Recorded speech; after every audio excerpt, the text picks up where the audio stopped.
Welcome to the Degrees of Maternity podcast, your real dose of truth for the content creator. Episode number 8 comes from the Creative Entrepreneurship Basics series entitled Creative Housekeeping Necessities. Well, I thought I'd devote today's episode to shedding some light on creative entrepreneurship housekeeping items. I hope you don't mind.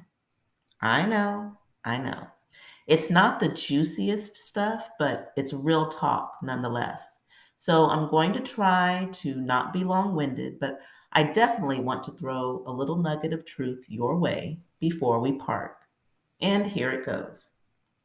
If truth be told, planning and organization are needed all throughout your creative process to make sure you're headed in the right direction with your creative efforts.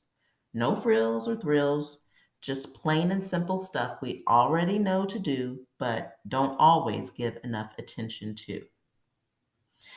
And let me start by saying I have a lot of creative irons in the fire, and I haven't been doing so well on the whole housekeeping end, which is probably why I'm a little stalled in my progress at the moment.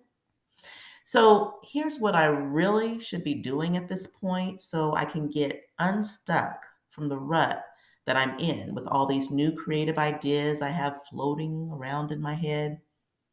Where I should start is with a process outline, like just simply creating a documented process that includes a framework for how the product or service will be built when looking to start my new creative entrepreneurial journey.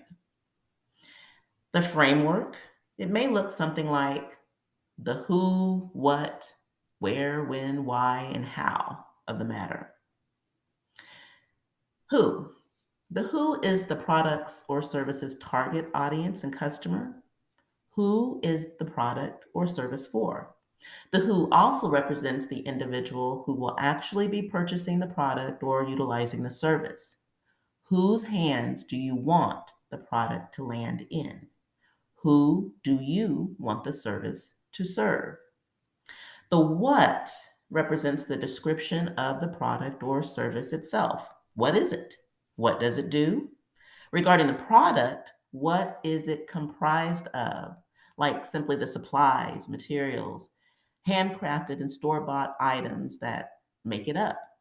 And regarding the service, what know-how, skills, and physical resources does it require? The where identifies the location or locations where the product or service can be found and purchased or utilized. The when provides a time frame in which the potential customer can expect the product or service to be available for purchase or to be offered. The why explains the reason for the product's or service's existence. Why does its existence create value for the customer? Why did you decide to bring it into the world? And the how is the behind the scenes story of how the product or service came into fruition. The how is the accumulation of the who, what, where, when, and why before it.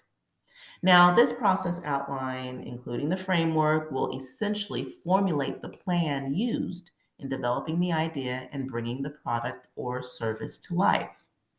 Plan, plan, plan.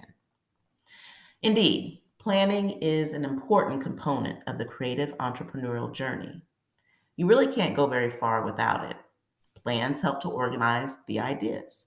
They help you to focus in on the steps needed to move you forward in your creative journey, which is precisely why I need to set some plans in place.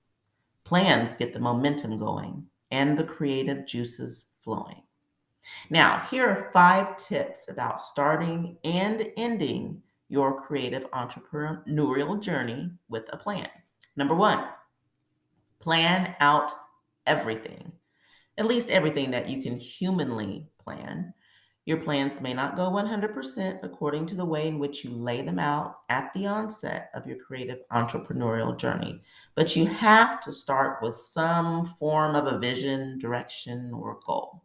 Number two, when creating your plan, consider it more of an outline than a blueprint. Note, outlines are made to have some flexibility built into them, while blueprints are made to be followed to the most minute detail.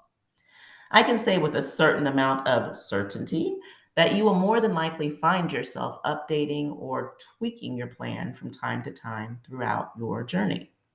Number three, set deadlines for accomplishing the tasks that make up your plan timeline. Aim to hit each deadline milestone and only adjust when it's not in your power to control timing outcomes. Number four, plan out tasks way in advance of the date you want to go live with your product or service. This tip works in conjunction with tip number three. Deadlines for accomplishing milestones should be set as many months prior to the go live date as possible.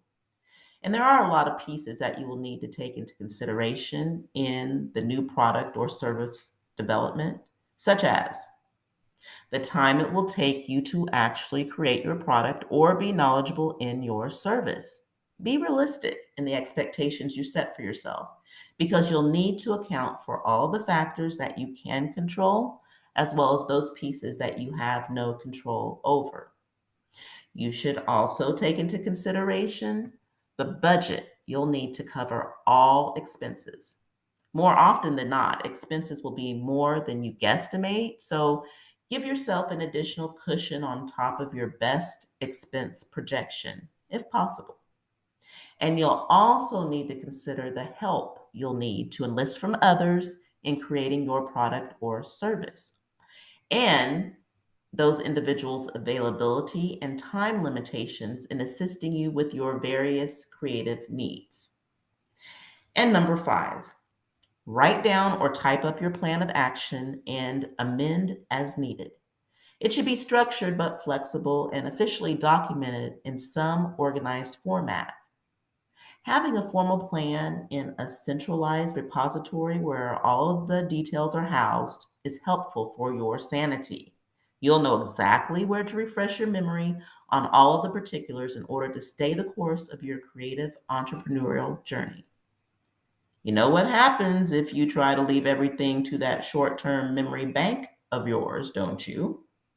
Note, typing up your plan and saving it in your computer and backing that up on an external hard drive is probably the most preferable method to safely store your information and to create a system for easy updating on an ongoing basis. Well, I said I was going to try to not be long winded with this one, but once I got started, I just couldn't stop. Not very easily, anyway. Oh well. I have more that I could say about this topic, but I'd better go ahead and stop here. Perhaps I might even revisit one or two or more discussion points from this episode in a future Creative Entrepreneurship Basics installment. That's how I roll. And with all that being said, have a great day, and I hope to see you in the next episode.